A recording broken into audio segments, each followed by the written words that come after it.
Assalamualaikum warahmatullahi wabarakatuh. Alhamdulillahirabbil alamin. Asyhadu an la ilaha illallah wa asyhadu anna Muhammadar Rasulullah. Allahumma shalli ala Muhammad wa ala ali Muhammad. Rabbi shrah li sadri wa yassir li amri wahlul 'uqdatam min lisani yafqahu qawli. Qala Allah Ta'ala fil Qur'anil Karim, a'udzu billahi minasy syaithanir rajim. Inna awwala baitin wudi'a lin-nasi lallazi bi Bakkata mubarakan wa hudal lil alamin. Fihi ayatun bayyinatun maqam Ibrahim wa man dakhalahu kana amina. Walillahi 'alan nasi hijjul baiti man istata'a ilaihi sabila wa man kafara fa innallaha ghaniyyun 'anil 'alamin.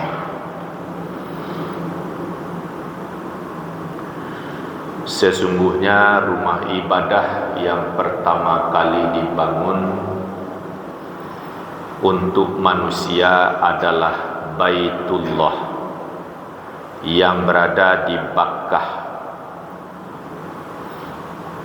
yang diberkahi dan menjadi petunjuk seluruh alam. Di dalamnya terdapat tanda-tanda yang jelas. Di dalamnya di sini maksudnya dalam Masjidil Haram ada Ka'bah. Nah, di antara Ka'bah itu tanda-tanda yang jelas adalah makam Ibrahim. Siapa yang memasukinya maka amanlah dia. Di antara kewajiban manusia terhadap Allah adalah melaksanakan ibadah haji ke Baitullah bagi yang mampu untuk mengadakan perjalanan ke sana. Siapa yang mengingkari kewajiban haji, maka sesungguhnya Allah Maha Kaya, tidak memerlukan sesuatu pun dari seluruh alam. Ali Imran ayat 96 dan 97. Pertama, memberitahu keberadaan Baitullah sebagai rumah ibadah untuk manusia yang pertama kali dibangun. Kapan sesungguhnya Baitullah ini dibangun, ya Allah sajalah yang tahu. Di dalam buku Sejarah Makkah yang ditulis oleh Dr. Abdul Ghani Ilyas, hasil dari penelitian yang cukup mendalam kalau saya perhatikan dari pengantarnya. Buku itu sudah diterjemahkan dalam bahasa Indonesia dan diperjualbelikan di Tanah Suci Makkah. Kata pengantarnya Profesor Dr. Said Agil Al-Munawar, Husain Al-Munawar, mantan Menteri Agama Republik Indonesia. Dan sambutannya itu atau pengantarnya waktu beliau jadi menteri. Jadi buku itu diperjualbelikan di Makkah dan Madinah. Agaknya bagi bapak ibu yang sudah punya, alhamdulillah, atau bagi yang mau umrah, ini bagus dijadikan oleh-oleh atau ini yang dipesankan, karena di Indonesia tidak ada diperjualbelikan. Di sana dikatakan bahwa waktu Nabi Adam bertawaf diperhatikan oleh malaikat. Malaikat memberi kesaksian, tawafmu sangat bagus. Tapi ketahuilah, kami telah bertawaf di sini 2000 tahun lebih sebelum engkau. Jadi para malaikat sudah bertawaf 2000 tahun lebih sebelum Nabi Adam alaihi salam. Ini jugalah mungkin yang kuat kita menerima tatkala Allah memberitahu kepada malaikat mau menciptakan Adam sebagai khalifah di muka bumi. Tanggapan malaikat apa? Engkau jadikan manusia untuk beraktivitas kelak di bumi, apakah tidak akan terjadi pertumpahan darah? Karena dalam pemahamannya malaikat, manusia dahulunya ya bertumpahan darah. Karena manusia sudah ada sebelum Nabi Adam yang kita kenal sebagai Rasulullah. Mungkin ini agak jarang didengar, tapi dalam bacaan ada bahwa dulunya manusia, binatang hidup dengan caranya masing-masing. Belum ada aturan untuk manusia seperti Nabi Adam, Idris dan seterusnya. Jadi manusia dahulunya sudah musnah juga pada zamannya. Jadi dari pengalaman malaikat itu, apakah manusia dulu-dulunya manusia begitu? Mungkin kalau ukuran sekarang bagaimana binatang dulu, binatang terkini, kalau tidak dikandangkan siapa yang bagak, yang kuat, itu kan dia di atas. Jadi makan-memakan, bertumpahan darah itu sudah biasa. Jadi itu yang disampaikan oleh malaikat.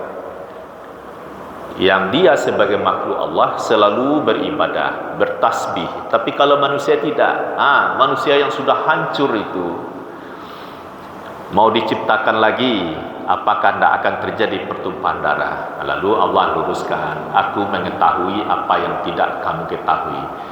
Sebab khalifah manusia sekarang tentu beda dengan yang sebelumnya. Saya lupa tahunnya, waktu itu di sini diadakan seminar internasional di Hotel Rocky yang diangkat oleh Iyai Imam Bonjol Padang. Itu menghadirkan dari Malaysia dan dari beberapa narasumber. Waktu itu untuk satu Al-Baqarah saja belum siap, tapi tebalnya segini, setimbang sekilo lebih beratnya buku itu. Itu belum seberapa. Jadi waktu itu acaranya saya duduk di samping seseorang, dia lalu berkenalan, logatnya logat Jawa. Bapak dari Jogja? Iya. Oke. Saya kalau ke Jogja urusan tarji. Saya juga orang tarji. Lalu nyambunglah pembicaraan bahwa dia ahli tafsir. Pak, izin bertanya Pak, benarkah Nabi Adam sudah ada manusia sebelum Nabi Adam yang kita kenal? Lalu dia jawab iya. Tapi kalau Adam sebagai Rasul, itulah dia sekitar 10.000 tahun yang lalu. Tapi kalau manusia sebelum-sebelumnya juga sudah ada. Jadi karena dia ahli tafsir, saya bisa memaklumi itu. Nah, jadi Bapak Ibu, ayat ini mengatakan bahwa Allah menciptakan atau menjadikan Ka'bah itu sebagai rumah ibadah yang pertama kali untuk manusia. Jadi sejak dari Nabi Adam sudah ada juga Ka'bah itu. Jadi kapan sebenarnya? Makanya saya jawab, ya Allah sajalah yang tahu kapan Ka'bah itu bermula diciptakan. Di sini garis besar saja, diciptakan Ka'bah tempatnya di Makkah, di Bakkata, berarti di Mekah, mubarakan, itu dia diberkahi. Dengan keberadaan Ka'bah di Mekah itu Allah berkahi. Berkah artinya banyak manfaat. Berkah juga dimaknai menyenangkan lahir batin. Dengan ada Ka'bah di Makkah, perkembangan Makkah luar biasa. Sampailah Makkah itu kota terbaik, kota terang benderang. Di yang kedua Madinah. Terang benderang memang lampunya terang, bukan remang-remang. Sudah tu cahaya ilmu. Ibadah di sana tak pernah berhenti. Nah, jadi diberkahi. Sekiranya tidak adalah Ka'bah di Mekah, seperti apalah kota Mekah itu? Bisa saja lengang atau bagaimana. Tapi dengan ada Ka'bah, Mekah menjadi luar biasa. Sudah itu, wahudal lil alamin, menjadi petunjuk seluruh alam. Jadi Ka'bah tidak hanya petunjuk arah kiblat untuk salat saja, tapi petunjuk seluruh alam. Gali kuburan itu tidak boleh sembarangan saja digali lalu posisinya cocok dengan arah kiblat. Waktu mayat dimasukkan ke lahat, badannya dimiringkan ke kiblat. Kalau buang hajat, tahu arah kiblat, jangan menghadap ke kiblat ataupun membelakangi. Dari sisi akhlak, kalau tahu arah kiblat, jangan meludah ke arah kiblat. Mungkin banyak lagi gunanya Ka'bah itu karena disebut hudal lil alamin, petunjuk seluruh alam. Lalu ayat yang kedua 97 cukup panjang. Pangkalnya saja, fihi ayatum bayyinatum maqamu Ibrahim. Di antara tanda-tanda yang ada sangat populer dan nyata sampai sekarang adalah makam Ibrahim. Makam Ibrahim itu batu spesial untuk tegaknya Nabi Ibrahim membangun atau menaikkan pondasi Ka'bah. Berapa lamanya saya juga belum dapat referensi lama membangun Ka'bah itu berapa lamanya. Hanya saja kan Ka'bah itu batu itu berjejak, kedalaman jejaknya satu 10 cm, yang kedua 9 cm. Kalau hanya sebentar mungkin tidak berjejaklah batu itu. Tapi ya karena tempatnya di itu saja, saya selesai sisi ini, pindah di atas batu itu juga. Sisi berikutnya pindah di atas batu itu juga. Bahkan diterangkan pula, tatkala Ka'bah begitu tinggi, sudah payah dijangkau, dengan takdir Allah batu itu meninggi, sehingga Ibrahim tidak kepayahan untuk membangun. Itu juga diterangkan dalam buku sejarah Ka'bah tersebut, sejarah Makkah tersebut. Bapak Ibu, mungkin perlu juga disampaikan bahan bangunan Ka'bah itu masa Ibrahim itu terdiri dari 5 gunung. Bukit-bukit kan ada sekitarnya itu kan bukit. Jadi ada bukit sana didapatkan batu yang bisa dibawa. Ya mungkin dulu tu gerebok tundo mungkin alun-ado, barat tak bisa mau. Sudahlah dapat lo batu, pai lo ke Bukit Sinan di bawah pulau, lah cukui batu itu baru mulai membangun. Jadi ada batu-batu pilihan 5 bukit. Nah, waktu Rasulullah berumur 35 tahun, Ka'bah itu benar-benar dipugar sampai ke dasarnya. Kiranya dasarnya itu bentuk punggung onta. Jadi tidak datar pondasi itu. Jadi bentuk punggung onta. Mungkin itu juga rahasianya bangunannya kokoh.